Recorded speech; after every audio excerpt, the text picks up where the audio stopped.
It began with a knock at the door, or perhaps, in this case, a siege on a city.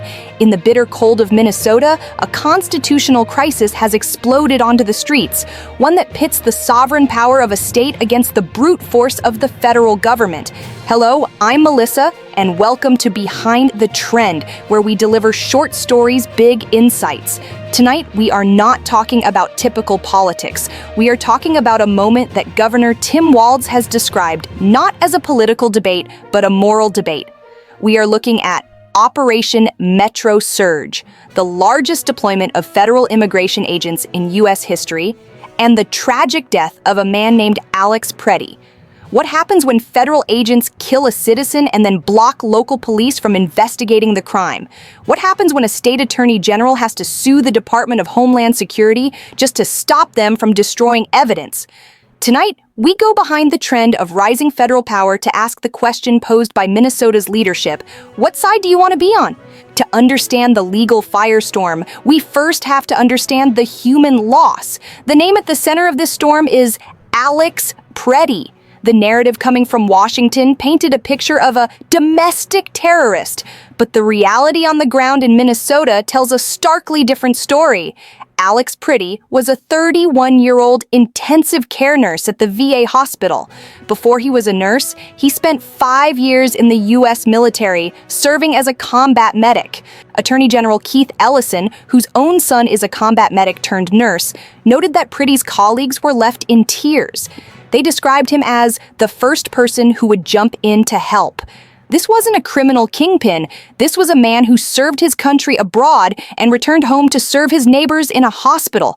And yet, he is dead, killed during an interaction with federal agents who were part of a massive force of 3,000 personnel deployed to the state.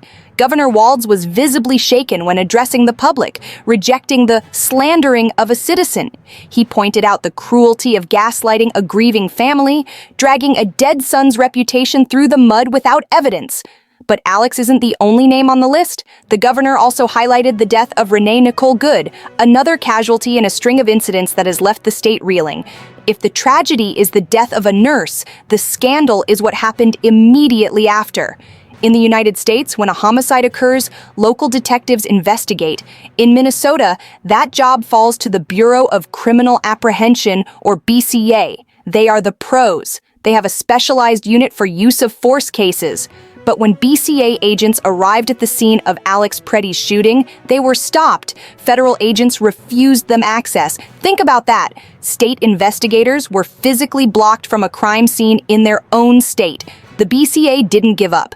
They went to a judge. They secured a judicial warrant, something Attorney General Ellison noted has never been needed before in a situation like this. They went back to the scene with a signed warrant, and again, they were refused access. This is where the story shifts from a police procedural to a constitutional crisis.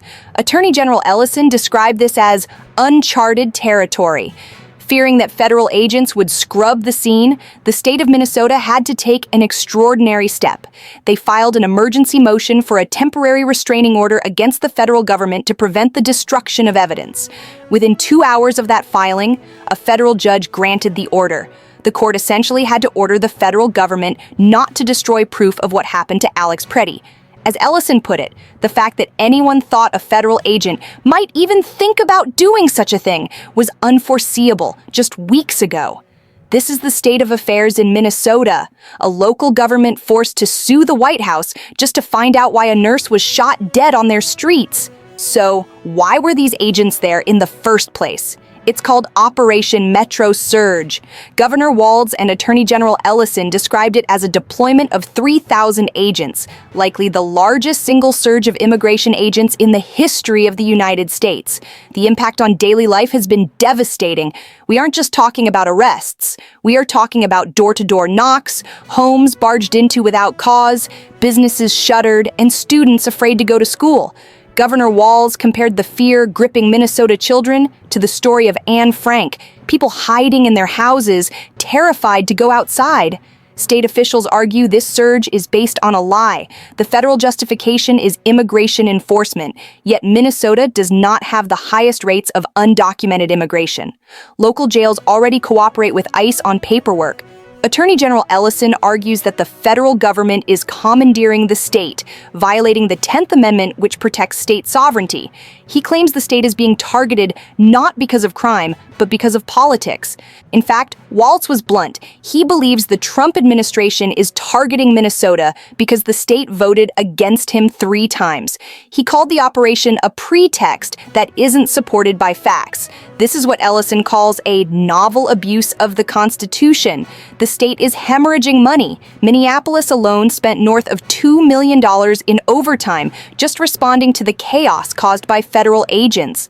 This brings us back to the core message Governor Walz delivered to the nation. He insists this is no longer a political debate.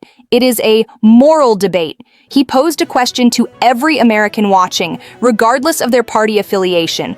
Walz asked, "What side do you want to be on? The side of an all-powerful federal government that can kill, injure, menace, and kidnap its citizens, or on the side of a nurse at the VA hospital who died bearing witness?" He called on Americans to set aside politics. He noted that even if you voted for the administration, you are allowed to decide at any point that you're not with this anymore. The governor's message was defiant. He told the president, "You clearly underestimated the people of this state. Despite the fear, violence, and chaos, Minnesota has remained largely peaceful. Neighbors are giving each other rides, sharing groceries, and engaging in mutual aid." Walz and Ellison are framing this resistance as true patriotism, a defense of the Constitution against tyranny. Walz issued a direct challenge to Donald Trump. "Pull these folks back. Allow our children to go back to school." He warned that history is watching and that someone will eventually write the story of what happened to the children of Minnesota during this occupation. We are at an inflection point, when the machinery of the state is used to smear the memory of a veteran nurse, and when a governor has to beg for the safety of children in their own homes, the story becomes bigger than any single election. As Governor Walz said, change is coming, and we can feel it. But for the family of Alex Pretti, and for the people of Minnesota, the fight for the truth is just beginning. I'm Melissa. This has been Behind the Trend. If this story moved you, share it, because as we learned today, staying silent is no longer an option.